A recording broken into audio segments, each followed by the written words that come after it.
Hello friends, we are happy to help you always. और आज इस वीडियो में हम जानेंगे पीएलआई तथा आरपीएलआई के भुगतान पर इनकम टैक्स एक्ट 1961 के सेक्शन 194 डीए के अंतर्गत की जाने वाली टीडीएस की कटौती के बारे में।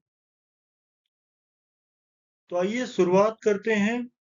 देखिए, सेक्शन के अंतर्गत लाइफ इंश्योरेंस पॉलिसी के मामले में मैच्योरिटी, लोन तथा सरेंडर पर बोनस के साथ किए जाने वाले भुगतान में से टीडीएस कटौती का प्रावधान किया गया है। टीडीएस की कटौती यदि पॉलिसी धारक द्वारा पैन सबमिट किया हुआ है तो 1 अक्टूबर 2024 से 2% की दर से की जाती है। इससे पहले यह कटौती 5% की दर से होती थी तथा यदि पॉलिसी धारक द्वारा पैन सबमिट नहीं किया गया है तो टीडीएस की कटौती 20% की दर से की जाती है। आइए अब समझते हैं कि किन मामलों में टीडीएस की कटौती नहीं की जाती है। इसमें सबसे पहला है पॉलिसी धारक की मृत्यु के मामले में किए जाने वाले भुगतान से टीडीएस की कटौती नहीं की जाती। दूसरा, किसी पॉलिसी धारक को एक वित्तीय वर्ष में 1 लाख रुपए तक के भुगतान पर टीडीएस की कटौती नहीं की जाती है। और तीसरा, यदि पॉलिसी इनकम टैक्स एक्ट 1961 के सेक्शन 10 के क्लोज 10 डी के अंतर्गत छूट प्राप्त करने के लिए पात्र है तो भी टीडीएस की कटौती नहीं की जाती।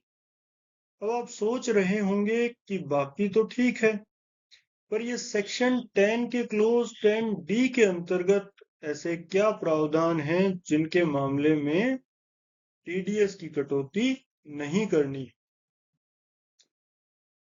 तो देखिए, सेक्शन 10 के क्लोज 10 डी के अंतर्गत जो पहला प्रावधान है कि 1 अप्रैल 2003 से 31 मार्च 2012 के बीच खरीदी गई पॉलिसी में यदि पॉलिसी का वार्षिक प्रीमियम पॉलिसी के सम एश्योर्ड का 20% तक है तो टीडीएस की कटौती नहीं की जाती। दूसरा, 31 मार्च 2012 के बाद खरीदी गई पॉलिसी में यदि पॉलिसी का वार्षिक प्रीमियम पॉलिसी के सम एश्योर्ड का 10% तक है तो भी टीडीएस की कटौती नहीं की जाती है। और तीसरा, इनकम टैक्स एक्ट 1961 के सेक्शन 80 यू के अनुसार अक्षमता या गंभीर अक्षमता वाला व्यक्ति अथवा सेक्शन 80 डी बी के अनुसार बीमारी या रोग से पीड़ित व्यक्ति जिसने 1 अप्रैल 2013 के बाद पॉलिसी खरीदी हो और यदि ऐसे व्यक्ति द्वारा खरीदी गई पॉलिसी का वार्षिक प्रीमियम पॉलिसी के सम एश्योर्ड का 15% तक है तो भी टीडीएस की कटौती नहीं की जाती है। और इसी बात को यदि हम दूसरे शब्दों में समझें तो हम ऐसा कह सकते हैं कि 1 अप्रैल 2003 से 31 मार्च 2012 के मध्य खरीदी गई पॉलिसी में यदि पॉलिसी का वार्षिक प्रीमियम पॉलिसी के सम एश्योर्ड के 20% से अधिक है तथा एक वित्तीय वर्ष में मैच्योरिटी, सरेंडर अथवा लोन के मामले में भुगतान की राशि 1 लाख रुपए से अधिक है तो टीडीएस की कटौती की जाएगी। और इसी प्रकार 31 मार्च 2012 के बाद खरीदी गई पॉलिसी में यदि पॉलिसी का वार्षिक प्रीमियम पॉलिसी के सम एश्योर्ड के 10% से अधिक है तथा एक वित्तीय वर्ष में मैच्योरिटी, सरेंडर या लोन के मामले में भुगतान की राशि 1 लाख रुपए से अधिक है तो भी टीडीएस की कटौती की जाती है। दोस्तों, उम्मीद करता हूं कि अब आप समझ गए हैं कि किन मामलों में पीएलआई आरपीएलआई पॉलिसी का भुगतान करते समय टीडीएस की कटौती की जाती है तथा किन मामलों में टीडीएस की कटौती नहीं की जाती। आइए इसे एक प्रैक्टिकल एग्जाम्पल से समझने का प्रयास करते हैं। तो देखिए, अब तक जो हमने पढ़ा है समझा है उसके हिसाब से आप बताइए, क्या इस प्रैक्टिकल सिनेरियो में टीडीएस की कटौती की जाएगी या नहीं। जी हाँ, मैच्योरिटी राशि 1 लाख से अधिक होने पर भी इस मामले में टीडीएस की कटौती नहीं की जाएगी। क्यों नहीं की जाएगी? क्योंकि यह पॉलिसी 2004 में खरीदी गई थी एवं इस पॉलिसी का वार्षिक प्रीमियम पॉलिसी के सम एश्योर्ड के 20% जो कि इस मामले में 2 लाख रुपए है से कम है। कम कितना है? 1,19,000। तो इसलिए इस पॉलिसी में मैच्योरिटी का भुगतान करते समय टीडीएस नहीं काटा जाएगा। चलिए एक और प्रैक्टिकल एग्जांपल देखते हैं। अब आप सोचिए, क्या इस मामले में टीडीएस की कटौती की जाएगी? तो जी हाँ, इस मामले में टीडीएस की कटौती की जाएगी। कैसे की जाएगी? क्योंकि यह पॉलिसी 2014 में खरीदी गई थी और इस पॉलिसी का जो वार्षिक प्रीमियम है वो पॉलिसी के सम एश्योर्ड के 10%। 10% कितना हुआ? 1 लाख रुपए। तो उससे वार्षिक प्रीमियम जो कि 1,19,000 रुपए है वो 10% से अधिक है। तो इसलिए इस पॉलिसी में मैच्योरिटी का भुगतान करते समय मैच्योरिटी राशि कितनी है? 14,68,000 रुपए। उसमें से कुल प्रीमियम राशि 10,77,000 रुपए कम करेंगे तो जो नेट अमाउंट आएगा 3,91,000 रुपए, उस पर 2% की दर से कुल 7,820 रुपए टीडीएस इस मामले में काटा जाएगा। तो इन दोनों एग्जाम्पल से आपको और क्लियरिटी आ गई होगी।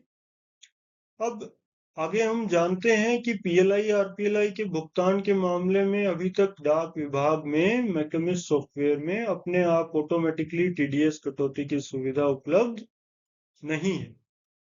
तो वर्तमान में पीएलआई आरपीएलआई पॉलिसी के भुगतान के समय नियमानुसार मैन्युअली टीडीएस की कटौती की जाती है तथा टीडीएस की राशि को हम जीएल कोड 8002100150 में जमा करके हिसाब में लेते हैं।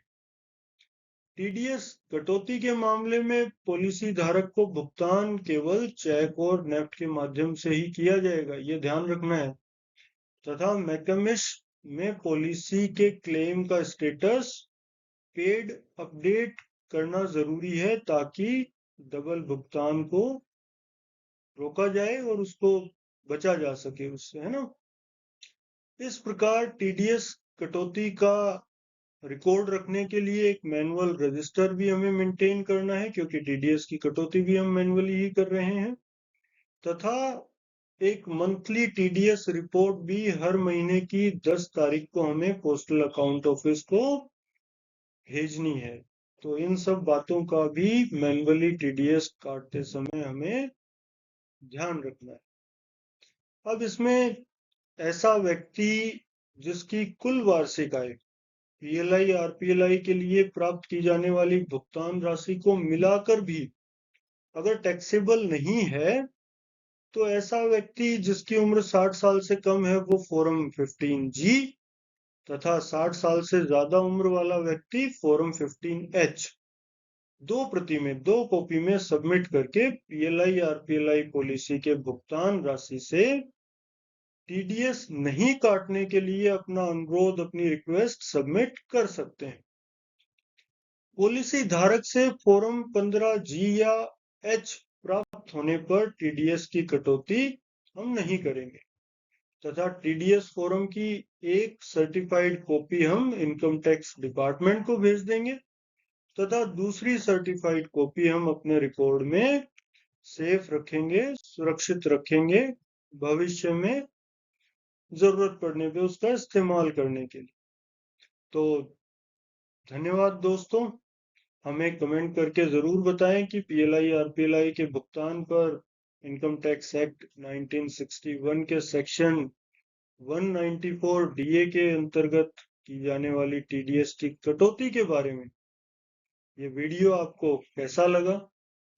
इसके अलावा इस वीडियो को और बेहतर बनाने के लिए आप अपने सुझाव भी दे सकते हैं एवं कोई विशेष विषय जिस पर आप वीडियो चाहते हैं, कोई ऐसा सब्जेक्ट जिस पे आप वीडियो चाहते हैं, तो उसके बारे में भी आप कमेंट करके हमें बता सकते हैं।